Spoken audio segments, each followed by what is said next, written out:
waxaad awoodi kartaa adigu maanta inaad ilaahay subxaanahu wa tacaala ku xiranto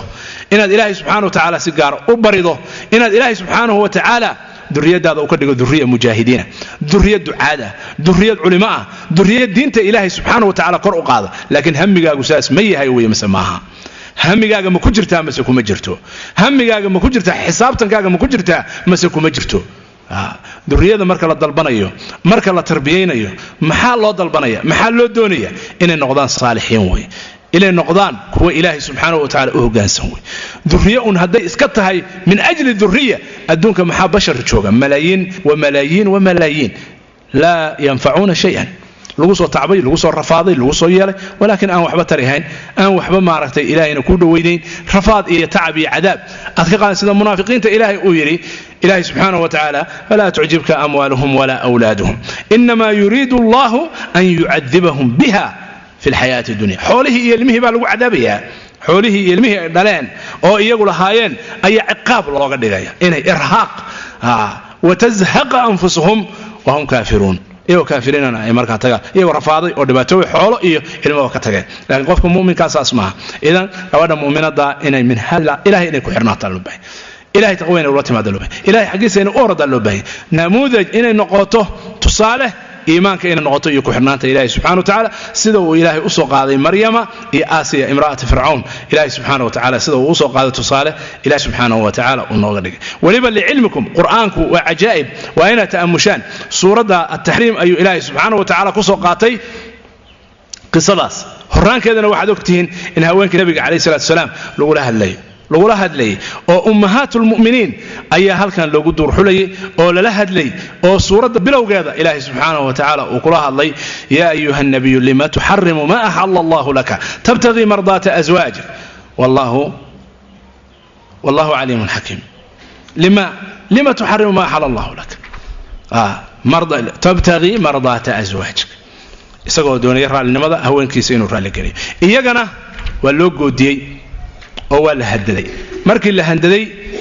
oo maaragtay loo digay nabiga kaleey salaam inaana adiyadayn iyo in ilaahi subhanahu wa ta'ala iyo rasuulkiisa doortaan inay qaanitaad mu'minaat saadiqaadan wadaan radiyallahu ta'ala anhunna ayaa amthiladan iyo tusaalayaashanna ilaahi subhanahu wa ta'ala suurada ku soo khatimay baynama qodobka labaad weeye haweentu adduunkan waxa ka dhaca dumarku door weyn bay ku leeyihiin haddii najaax u yimaadana najaaxa door weyn bay ku leeyihiin haddii uu yimaado fashalka door weyn bay ku leeyihiin bani aadamkoo dham taariikhdiisa uu fashilmo ayay door ku leeyihiin oo afarta tusaale ilaahay subxaanahu wa tacaala suuratu taxriim ku soo qaatay laba waa tusaale iimaan labana waa tusaale gaalnimo weeye tusaale gaalnimo nabiyullaahi nuux calayhi salaam wa nabiyullaahi luut calayhi salaam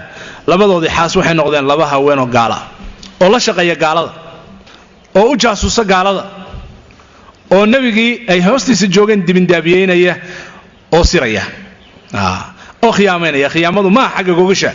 xaasha wakala nabiyada inay gogashoodu noqoto waxaalaan soo gasho laakiin waxa weeye kufriga ayay maartay u khiyaameynayeen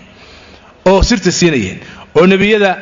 calayhim assalaam socodkooda siinayeen halkaas bay waxay ka fashilinayeen dacwadii inay fashiliyaan oo diintii ay fashiliyaan waxaan ognahay nabiyullaahi nuux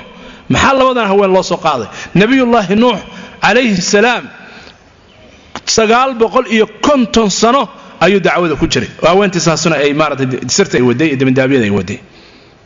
oo iyaduna dhinaca kale u shaqeynaysa dhinaca nabigu u shaqeynayo calayhi salaam mooyaan dhinaca kale oo ay gaalada ay u shaqeynaysa luutna calayhi salaam qowmkiisu waxay la yimaadeen ma lam yati bihi ahad min alalamin waxaan qowmna samayn oo ummad iyaga ka horreysay ka dambeysay toona aan qaban ayay sameeyeen haweentana way ku kaalmeynaysay nabiga gurigiisa inay joogtay bal fiiri waxa fashal ay u geysatay iyo waxa dacwadii dhibaato ay u geysatay iyo waxa gaalnimada ay adeeg xun ugu geysatay sidaas darteed ayaa ilaahay subhanahu wa ta'ala labadoodaba naarta ilaahay u waajibay كانتا تحت عبدين من عبادنا صالحين فخانتاهما فلم يغني عنهما من الله شيئا إذ وحكو ترى ماله هذه هدي إيمانك وملك جين وايو يا ninkaaga iyo ilmahaaga iyo hebel iyo oo saalix ku qariiba ama ku dhow hawa tarayso hadii aadan adigu iimaankaaga meel ku meel marin falam yughni anhuma min allahi shay'an hawa tarikara wa qila adkhula an-nar ma'a ad-dakhilin wal iyad billah nar bali rigala ku gilay la gala marka waa tusaale gaalnimo labada ka dambeeyana waa tusaale iimaan buu ilaahay subxaanahu wa tacaala u soo qaaday rag iyo dumar inay ku daydaan oo ku dayasho mudan yihiin iimaanka siday ugu dhegeen maryam ibnat cimraan id qaalat imra'atu fircawn id qaalat rabbi ibni li cindaka baytan fi ljanna wanajni min fircawna wacamalihi wanajni min alqowmi alظaalimiin waxaa kaleeto